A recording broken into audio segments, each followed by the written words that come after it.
Hello, everyone. I'm excited to be here to talk about this topic. This topic is of great interest in the industry of how do you engage with clients in a more meaningful manner in a highly competitive space and actually engage with them through digital marketing to differentiate your firm. Just to quickly introduce myself, I've spent over 15 years helping B2B organizations get most out of their digital marketing and technology investments. And my experience has been across a variety of different B2B verticals across professional services, high tech, and as well as financial services. So let's get going. Broadly, the agenda is all around client engagement, and then we believe that organizations need to create what we call the halo effect around clients to actually engage with them in a more meaningful manner, and ultimately that engagement leads to client acquisition. It leads to a more meaningful experience with your firm. And then we'll talk about a roadmap that you can consider based on our experience and the best practices that we see in the industry to actually execute on the halo effect.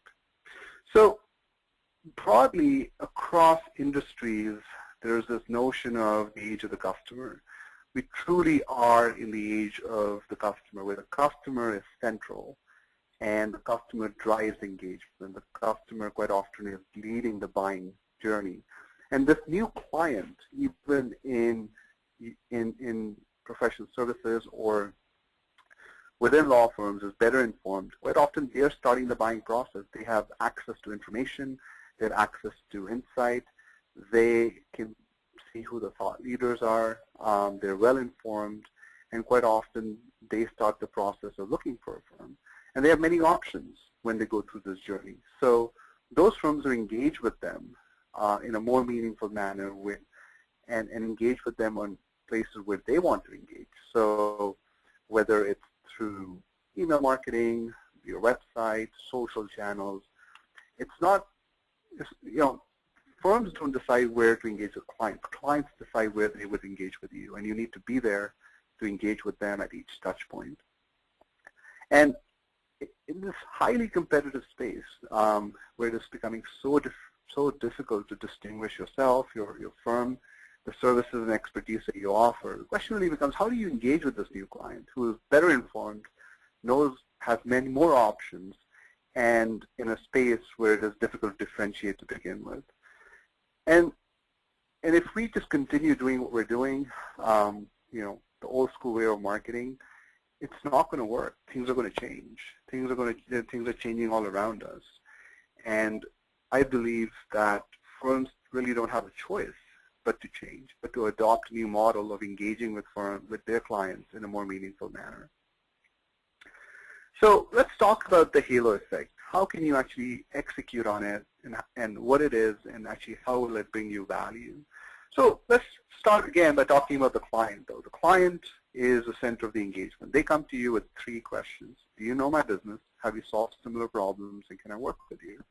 These are 3 questions, whether they're on your website, you're receiving material, these are 3 questions that they typically have in different forms, different, I suppose,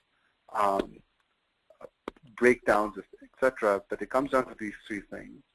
And when you engage with these clients across these 3 areas of concern, you need to ensure that all your channels, social, website, email, mobile, all are engaging around the client. At each touch point, you have relevant, consistent messaging, and you're getting insight across all channels in a consistent manner. So you get the single view of the client, so you understand the needs of the client across channels, and you can personalize communication to them. We're in a world where spray and pray, one size fits all, doesn't work.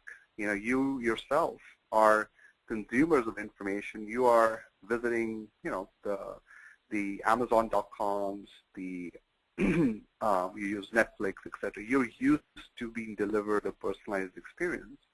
And as business users, our preferences don't change. We expect the same level of engagement to be delivered to us. We expect that information which is relevant to us will be sent to us. Everything else is spam. That's just the mindset of the new client as well. So as you think about your firm, and think about where you were and where you're headed. We're seeing broadly in the industry, organizations are moving from what we call informational marketing, where information is sent out, it's positioned to go out, and you hope some of that work, some of that information, whether it's an alert or someone visits your website, that people find information which is relevant for them, so they need to come and actually perhaps dig on your website to find relevant information. And there's limited intelligence, so quite often you may not know what your clients really need, what are the different segments coming to your site. It's a one-size-fits-all approach. And I think from generally this sort of phase, organizations need to move towards digital client engagement, where you are positioning your firm, your organization to actually build relationships with your clients digitally.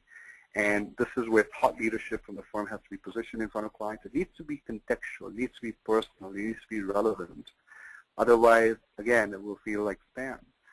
From a social perspective, you need to be relevant. Again, so if your client is on Twitter, is on LinkedIn, which most likely they are, you need to be on those channels as well. Your sites need to work across mobile, you need to work across desktops, you need to deliver emails in a relevant manner. So you need to be across all devices.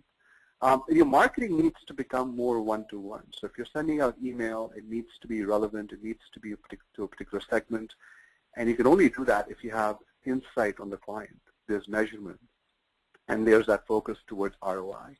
So organizations, it's a roadmap, and it's hard to think about getting there immediately if you are doing informational marketing.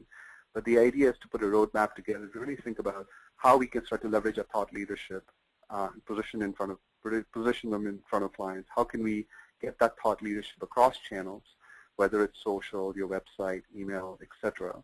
And then how do we make it more contextual? How can we personalize it so that the right audience is getting the right information at the right time?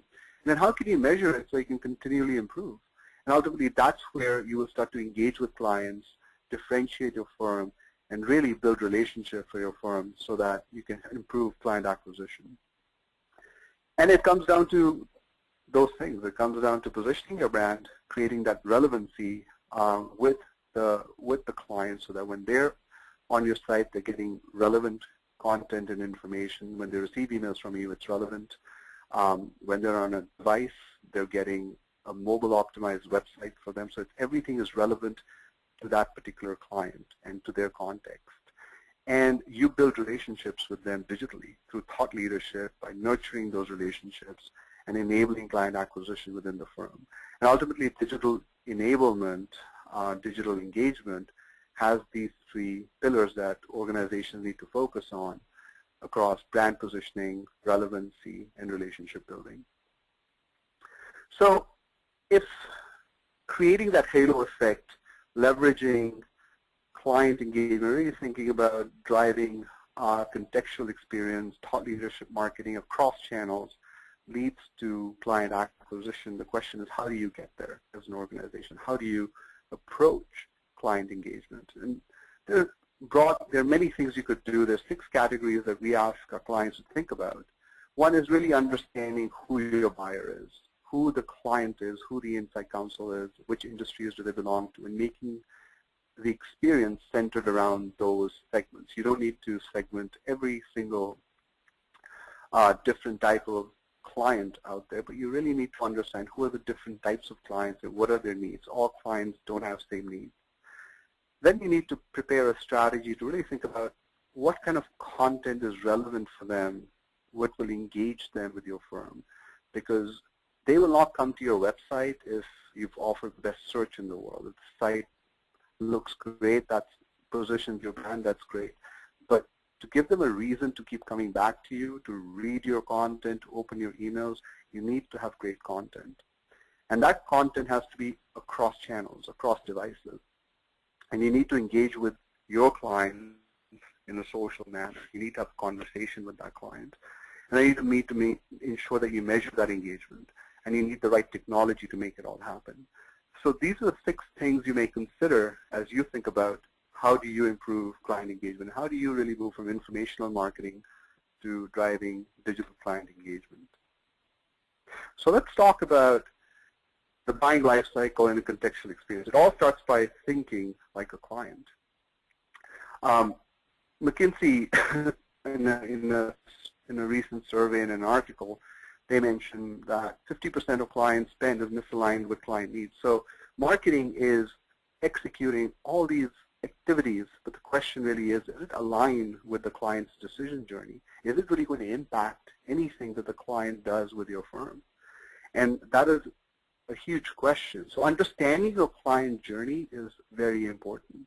It is not only important to identify who your client is, but understanding how they engage with your firm and what is important to them. So how do they consider your firm, and what's important to them? Is it, is it the attorney or the partner in the firm that is really well known in a particular practice area? How, is that what people come looking for? How do we position them in front of these clients? Is it their thought leadership and point of view that people, that your clients really resonates with them? Then how do we position that in front of clients? But really understanding what's important to the clients and actually having a process to map out the decision-making process with your firm is important. And quite often we've been focused on the selling process of how do we sell to a client, how do we acquire a client. Perhaps the thinking now needs to change to, well, what is the client in this new world where they are leading the process, where they are well informed, as they are going through their journey of identifying, qualifying, and selecting a client, a firm. How do we actually position ourselves to enable their journey and actually help them think about your firm that is positioned well and differentiated in a competitive marketplace? So Bloom Group has this model.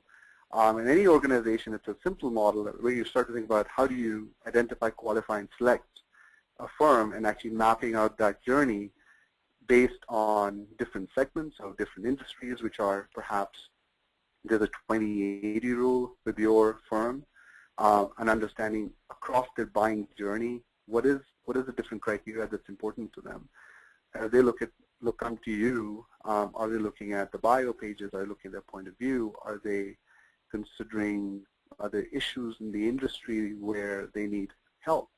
So understanding that decision-making journey and putting a plan around that ultimately will get you to a point where you'll have a good idea around where you need to focus and where you perhaps no need to focus. So once you have an understanding of the client, you start to put yourself in the shoes of the client. You need to understand, you need to establish their context, understand what segments they belong to, and ultimately drive experiences which is targeted towards that context.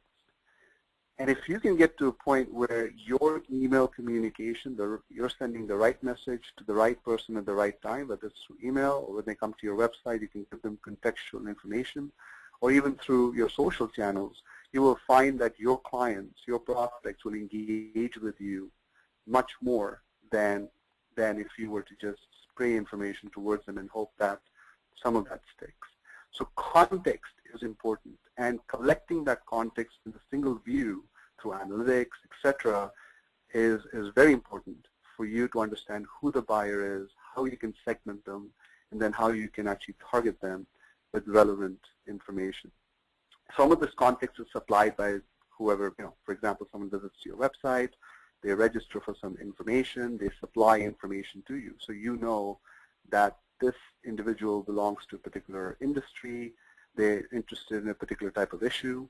There's other information that you can look up from third-party sources in terms of which industry they belong to, etc., that can enrich the profile.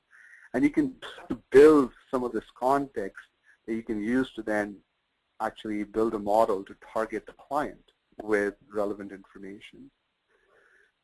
And ultimately, personalization to target that context is all about the right message at the right time. And now, in this new world, it's on the right device. And marketers generally feel that they get a lot of ROI. They see more leads, more opportunities if they execute personalization. However, most organizations, I felt when I saw this metric, 72% was actually, I thought it would be higher. In my experience, up to 90 to 95% of markets really don't understand how they can actually personalize the information to the right audience. And I think it starts with really understanding what the buying journey is, the ability to establish context, and then you can start to think about personalization. And where you can potentially start, you need to start by first figuring out the user's profiles and preferences, the client's history with you, how they found you. You can start to look at this information and start to really think about how you can personalize the information for different segments. And you can start to think about then, you'll find segments in different, if you're an international firm, segments in different locations, perhaps providing them relevant information for their industry. If they visit your website, perhaps they're looking for location. So providing them that upfront, personalizing that content for them on the homepage or other pages, allowing them to get to perhaps the specific teams and industry. These are examples of trying to personalize the experience to your firm. And you can start small. You can start by first, if you are located in different geographies, you can start to have relevant information for that geography.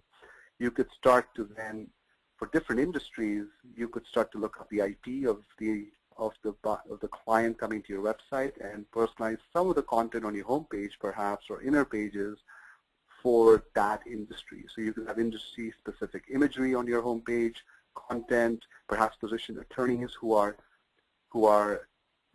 leaders in that industry and perhaps in that geography, and really make the experience personalized and contextual for that client. And once you start to do that, you start to move down this journey, because you would have pushed out content and information, and based on how your clients react to that, you can start to then continually iterate and improve your model. So here's an example, and I've used examples from other industries because it's always good to look out to see what are leading industries when it comes to personalization, other areas from a digital standpoint doing that you can apply. So software companies do a really good job in personalizing experience. So for example, with this client, if you visit their website and you touch information on their site and you go to a particular section and you start to review content on the section, the site would understand that you're interested in a particular type of service. And the next time you visit, the information around the site starts to change. The product that's positioned to you, it's relevant for who you are because you've been segmented into a particular audience. So you can start to build models like these and actually engage with clients in a more meaningful manner. So when they visit your site, they no longer have to come to your site with a shovel to dig through information, get to the right content. And you can apply such similar practices when it comes to email marketing and other areas where you're really thinking about how do you personalize communication to a contextual experience. So we talked about the buying life cycle and the contextual experience. It's content that ultimately engages the client. It's high quality content, thought leadership that really is what resonates with the client. If there's a client out there who does not know your firm well, how else will they engage with you? When they may meet someone at an event, be exposed to an attorney, but it's ultimately the thought leadership and the point of view that engages that client. And once they get engaged with the content, at some point they may engage with your firm and get to know your firm better. But ultimately, content is what matters. It's what nurtures relationships. And quite often, if you're getting leads from your website, opportunities coming in, most of them are not even ready to move forward. Someone's just registered for a subscribe to a newsletter. They're not ready to buy from you. They're not ready to become a client yet. They need to be nurtured. So the worst thing that organizations can do is if anyone visits your website and they register something, for you to call them, because they're not ready to buy. You need to understand when they are ready to actually even have a conversation with an attorney in your firm to be introduced, because just offering leads to attorneys and them reaching out, it frustrates the attorneys and the partners. It also frustrates the client. So there needs to be a nurturing strategy, because 70% of leads broadly in B2B marketing that are generated are not ready to move forward. They need to be nurtured. Most of them actually in your industry, it's even higher. So ultimately, when it comes to content marketing, there's a value exchange that's taking place. Your content that you're delivering to your client builds trust and builds that relationship with the firm. The content builds a relationship with the firm. The client does not visit your website and forms an opinion about what a great looking experience it is. They form an opinion based on the content that you put out or the attorneys that they meet. So that relationship building in the digital world is driven by content. And when you think about thought leadership marketing and content that you need to produce, you can do it in a variety of ways. There's webinars that work really well for law firms. Events obviously have been, tried and tested, but linking the events with a follow-up through webinars to nurture the client. Further, white papers, blogs, videos are being tested by several firms. Really thinking about different types of thought leadership that you can use to then push out through your website, through email marketing, through your social channels, will help you create a content marketing infrastructure that will ultimately influence client acquisition. And I think if you need to look at examples, I would recommend that you look outside law firms. You look at consulting firms. If you visit McKinsey's website, as an example, their website is focused on client engagement. It's thought leadership driven. You will, if you compare this to most law firm websites where you visit the site, the firms, they're talking about themselves. They're talking, they're focused on offering good search on the site, making it responsive. All of that matters, but what really matters is the soul of the site, which is content, which is what will engage your client. If you do not have thought leadership that can be positioned in, you will lose the client. They will have no reason to come back. So one of the things that I ask our clients to do, it might be a good exercise for you, is to see the number of returning visitors that come to your website. And you'll be surprised. Generally, we've seen the number of return visitors is too low because they have no reason to come back. They may come once and look up, some information, but there's no reason to come back. It's great content that'll keep them coming back. So looking at what a McKinsey or perhaps an Accenture do, where their sites are thought leadership driven, they're professional services firms, and they're finding ways to leverage content to engage with clients and nurture those clients so that at some point when the client is ready to engage, they themselves will reach out and say, I'm ready to talk to you folks. So thinking about this thought leadership content across the site, ensuring that it's findable through SEO, thinking about how you merchandise that content, so different than retail. When you think about content merchandising, how you actually create, position a video or a thought leadership asset. If you use premium, if the content is high value and premium, you should potentially ask the visitor to register for that content so you can then get their information and nurture them with other great content. If the content is perhaps not as premium, you should perhaps leave it open. But ultimately, you'll need a strategy to position content, generate leads, and then nurture those leads through a nurturing strategy of following up with more content and actually measuring that the opportunity to all the way to acquisition. And think about different types of content. So there's social content, which, for example, infographics, videos, and blogs are social content which gets shared. If you have video on your website, it's more likely to get shared than a long, perhaps, page full of content. People don't like reading content walls. They want to engage with content such as videos, infographics, etc., which is more relevant and real. So experiment with different types of content and think about social content, which is more likely to get shared. If there's, if you've invested heavily in a great piece of content and you've written a white paper, do a video on it. That video will probably get shared more than that white paper. Think about syndicating your content.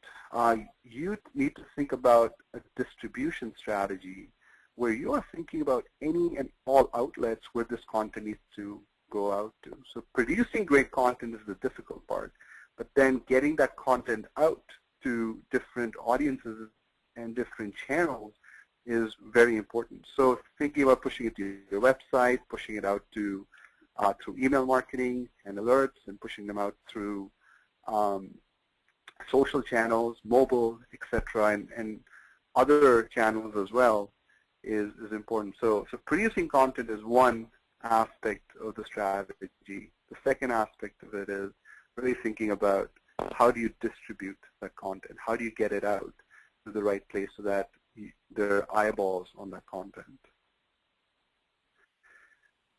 So besides understanding who the buyer is, understanding their context, and then creating content to target that context across different channels, you need to think about how does a buyer or a client coming to your site actually engage with you across channels and across devices. Marketers generally feel that cross-channel marketing is very important.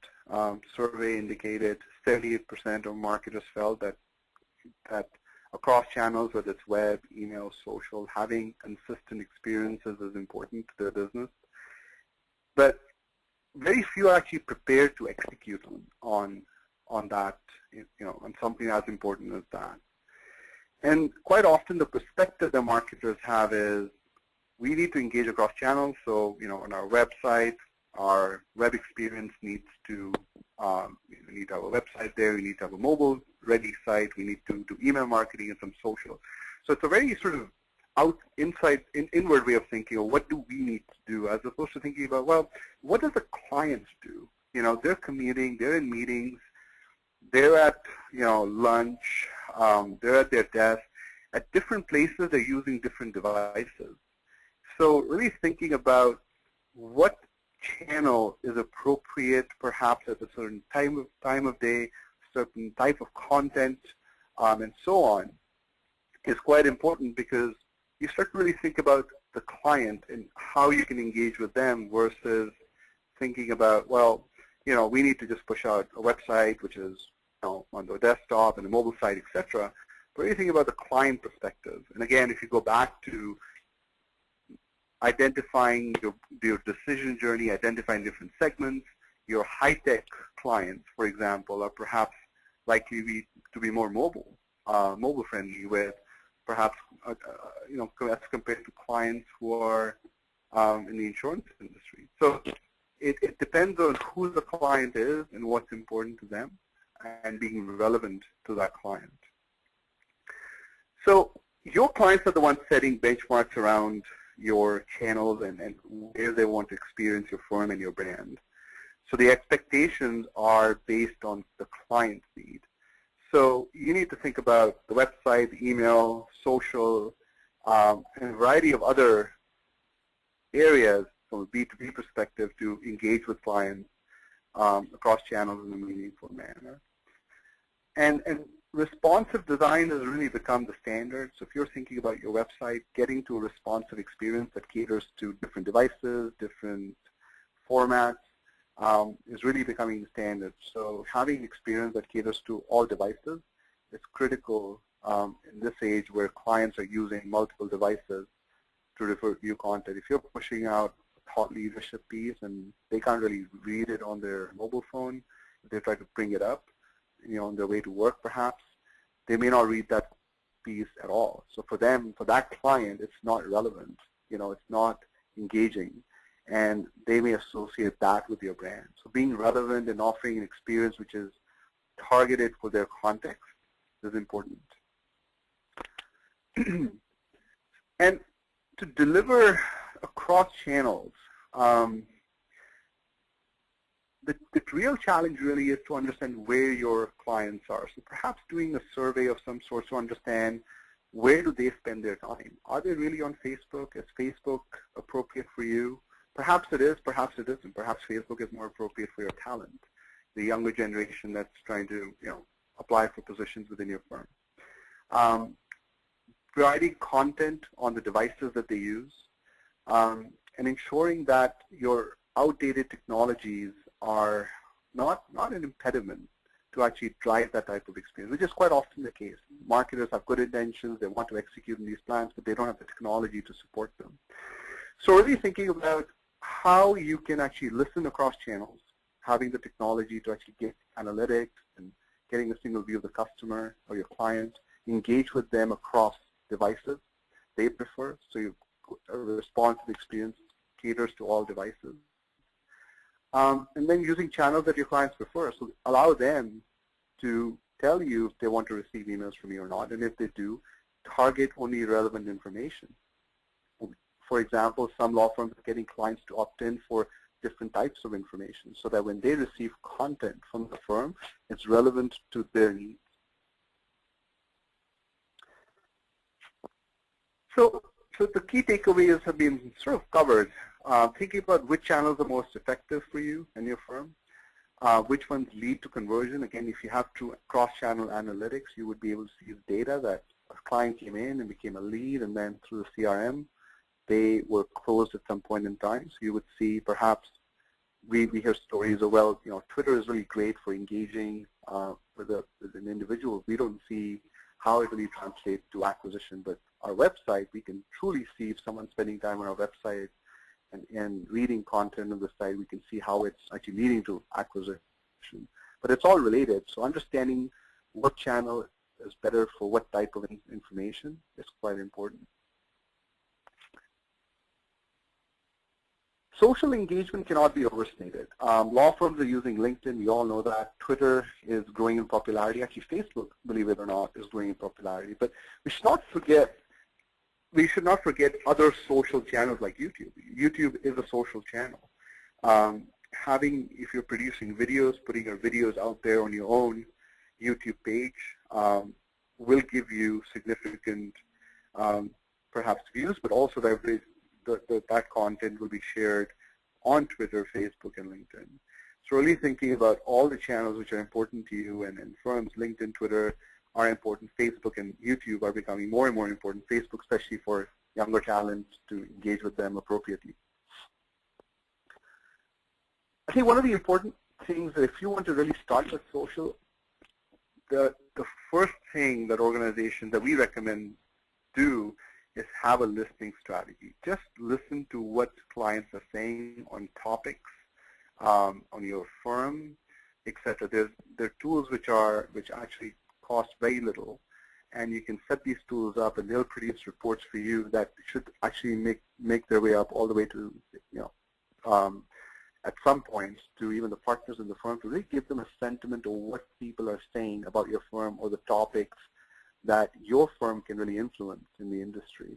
And these are simple tools to set up and require very little, I would say, investment to set them up. But jumping into social without really understanding what clients want, what they care about, will surely, will limit your ability to move the needle, because you set up Twitter and you set up Facebook and you start to push content out. But then the question will come up, what is the ROI? Is this leading anywhere? And that's where the listening strategy comes into play. And thinking about, once you start to listen, I think organizations already start to move from broadcast to conversation. So just broadcasting information out there in the social world without really engaging in conversation. So if someone asks a question on the quick information you put out and not responding to that content of LinkedIn, if you're in groups, participating in the group, asking questions, responding to them. In the social world, that's important. Simply broadcasting information out there will not give you the results that you need. If you want to engage with clients, you need to engage with a conversation. Whether it's an offline conversation or an online conversation, the conversation leads to results. So introducing your firm, having a real conversation online and answering questions, responding to queries that you may get, would ultimately help you with your social strategy.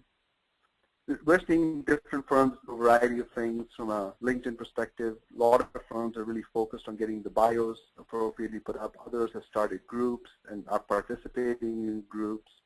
A lot of consulting firms and here accounting firms, consulting firms have done a great job with their Twitter strategies. So the type of content they push out, and they have a strategy around pushing out thought leadership content that they produce. They share external content with a, to a certain percentage, and then they also participate in conversations. So really, again, looking at broadly in professional services, what management consulting firms and some accounting firms are doing might be interesting for you. Facebook is great for talent, really targeting your talent. Kids, everyone has a Facebook account today, so engaging with them with relevant for them is important. YouTube is a social channel, as I mentioned earlier. So getting your content out there will give you a lot of engagement. Videos will give you way more engagement than any publication or content that you produce on your site. Video engages the audience. Content that you just put up on perhaps content walls does not really engage the audience. People would, you yourself as a consumer would just simply, look through the content and really not pay attention to the details within the content. With videos, or people really start to pay attention to videos and engage with that content. So if you're targeting, if you understand who your buyer is, you're creating great content, you're across channels and devices, and you're socially engaged, what's important is you measure that engagement, because you need to know what's working, what is not working, and it needs to be done across channels. And what's important to marketers is getting a single view of your clients. So getting that one view across channels. If you're spending time pulling reports for email, your website, and social, and it's all in different formats, and you're spending all your time pulling data together, you're not really spending time what's important. What's important is the insights, not the data. So if you could have a single view across channels on what your clients are doing. If there's an existing client or a new prospect who is very important to your firm, if you can see truly how they're engaging with your content across channels and you can have a single view of it, it'll be very insightful. And that insight would help your firm in engaging with those customers better. So getting a single view across channels is very important. It needs to be integrated with your CRM, and I can't stress that enough. Analytics by itself, getting to a point where you're just pulling reports and then you're getting information on number of hits on your website, etc., is all well and good, but what's more important when it comes to analytics engagement, if you can push it to your CRM, you can actually show your firm how marketing is engaging a client and how they're moving the needle with that client through content. And you can start to then push that content into your CRM and actually help your firm to actually focus on the right type of client and then help them acquire business. So analytics is just not getting page hits, etc. It's actually, more importantly, it's really understanding who is the right client to go after. Who are leads which are cold? Who are leads which are hot? Some have already moved on. They're working with some other competitor. So preparing a model that can track who the right profile of your customers. Not all your clients are a fit. Not all prospects out there will become your clients. There's some who are better fits for your organization based on your expertise and industries that you focus on, and those who are engaged with you. So if you can track that through analytics and put a scoring model in place and push that scoring model into your CRM, here's an example, whether you Salesforce, etc., you can actually track interest level and urgency. You can actually do this today with the tools that are out there. If you truly integrate your CRM with analytics, you can start to see this level of insight in your CRM, and that changes everything. This is analytics which moves the needles to client acquisition, as opposed to, no one really cares on number of page hits you're getting, and those type of things. I mean, that information is important, but how does that really help your firm acquire new clients?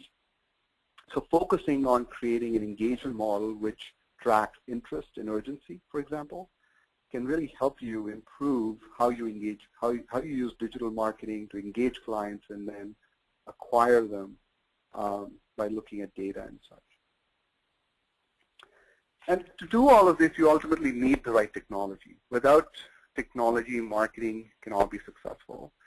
So the technologies that really help improve conversion, analytics, email platform, CMS are absolutely important for a firm.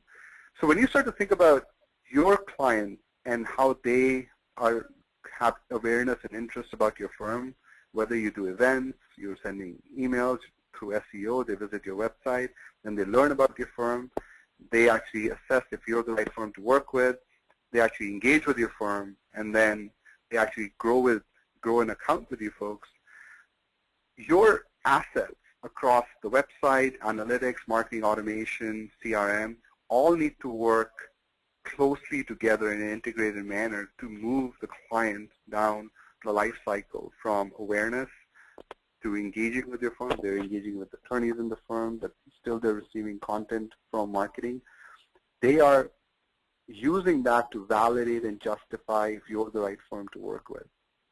So your assets, the website, the analytics, your email automation tool, and CRM all need to work together to actually help move the client down the buying life cycle. Email is a really important aspect of it. So email has really moved on from true email. So a lot of organizations, a lot of law firms are still using email to broadcast information. But you can really use email to have that one-to-one dialogue with your prospects, believe it or not, moving from spray and pray to receiving content which is relevant for that prospect or client, the right message at the right time through the right channel, if you will. So thinking about email campaigns which are towards a particular segment, thinking about multi-step campaigns where you're sending content in a phased manner and targeting that content, and starting that, assessing how your clients react to that content, whether they open the content, how much time they spend reading, and then testing it will actually lead to improving the level of interest in your firm, and you can track that all the way into your CRM. So building out those email automation programs is really important, and setting up programs where you are starting to target them through multi-step programs will lead to results. You can start this with events. Events is a really good area to focus on, where someone attends an event, they get, the whole process of getting your audience to attend the event can be automated. The follow-through, once they've attended the event, follow-through with relevant content from the event, perhaps a blog or a webinar on the similar topic, will keep them engaged. And you can start to measure their engagement and actually measure that in the CRM, their interest level and what their relevance is to your firm. And then you can start to target them and engage with them in a more meaningful manner. You need to really create opportunities which are sales ready.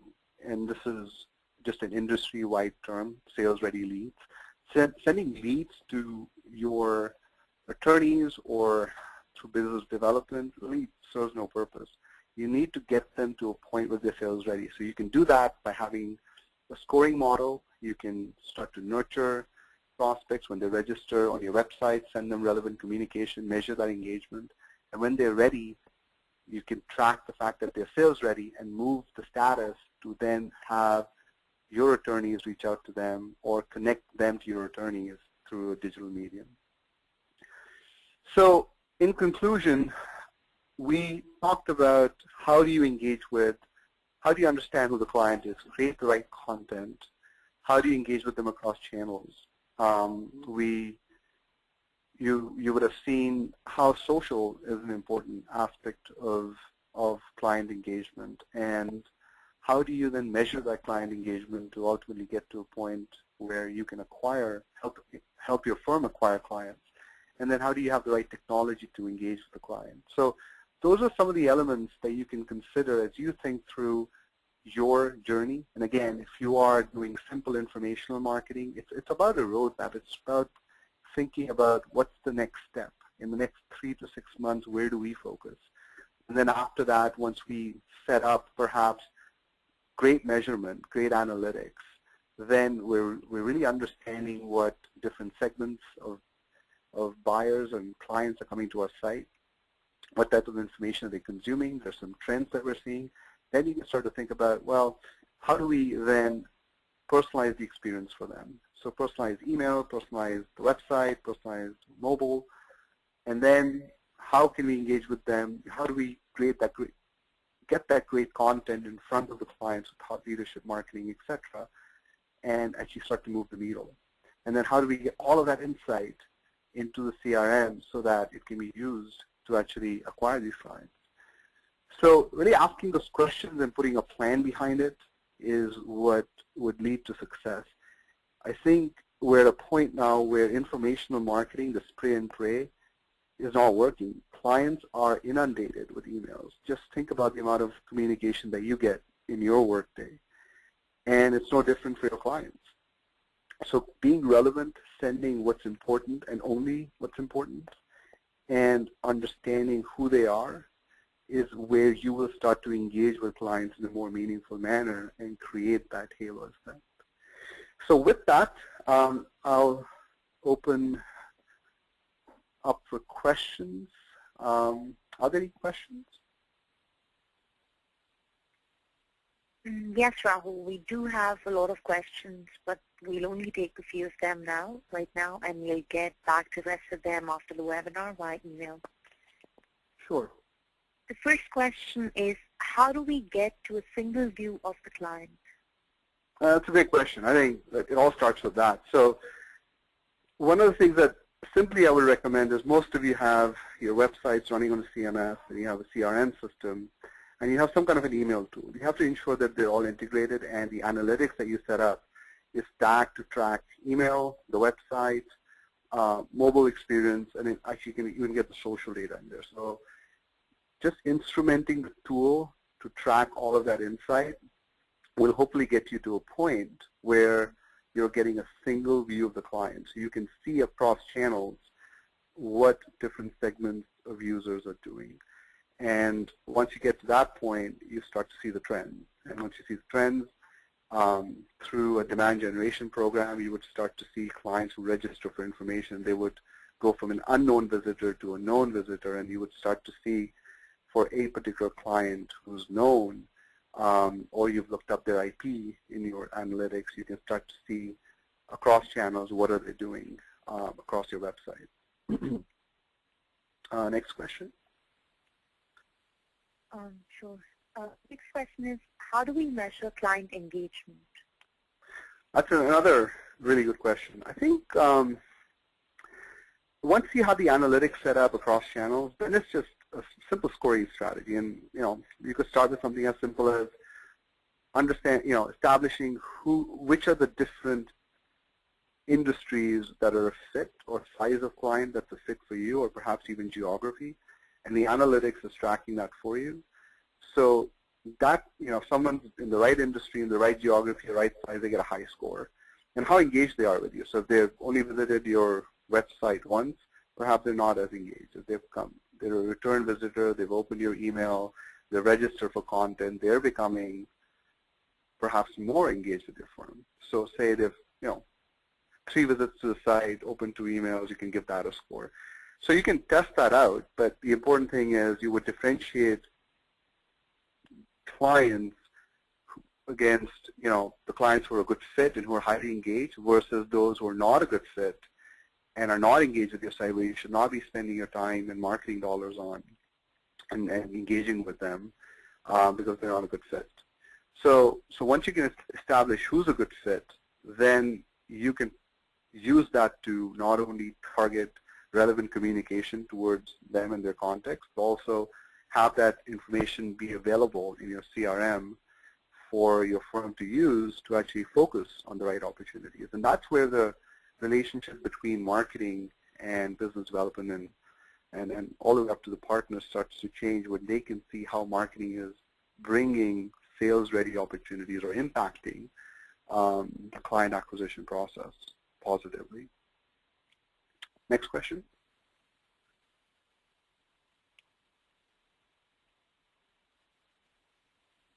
The next question is, what data should we give to business development and attorneys for client acquisition? It could be something as simple as if you have a scoring model, something as simple as this particular lead is a fit as a client, and here's how engaged they are with us. And you can have a simple scoring model. It could be a simple 1, 2, 3 number scoring model. 3 is high, 1 is low. So if someone is the right fit, they get a 3. If someone is highly engaged with you, they get a 3. So 3, 3.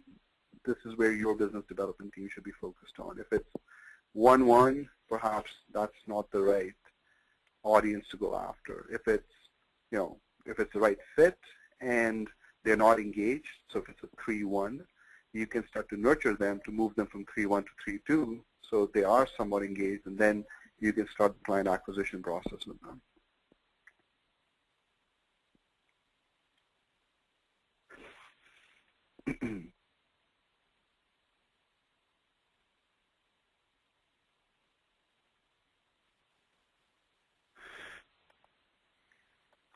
Great. So there's another question that has been put through chat to me from someone. What size of a team does an organization need to execute the vision? That's a great question. I think what we're seeing with demand generation and marketing automation is that the question of scale goes away. Because if you think about these automation tools, so setting up an event, once you set it up, email goes out inviting someone for an event, follow-up email, etc. It can be, so automation should not take away the real, should not get you to a point where the client is feeling that they're being spammed. So automation should help you actually personalize the content. So the size of team, given the right technology, it's the right technology that you need to actually have the team enabled to actually execute on this. So we've seen organizations, firms, consulting firms, law firms with marketing teams of no more than 5 to 7 people do some of the things that we're talking about because the technology enables it. Once the technology is set up and you have the right processes in place, then and you have the right tools and such, you can start to execute campaigns and be successful.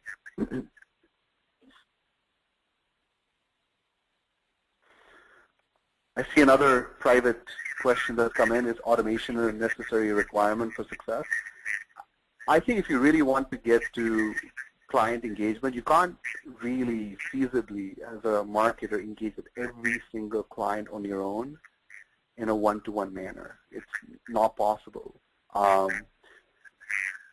So you need a program that gets the right content to the right audience and somewhat automated. It does not need to be completely automated, but somewhat automated so that you're getting the right information to the right people, but you're not limited by your own bandwidth. So the answer to that is yes, automation does become necessary for it to really scale.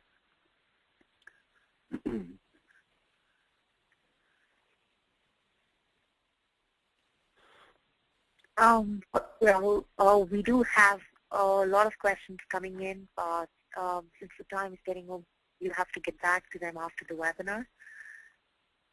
Great. Well, thank you so much. And if you have any further questions, feel free to reach out to me. I would be happy to share the material and answer any questions to help you in your digital engagement journey with your clients. Good luck, and thank you for your time.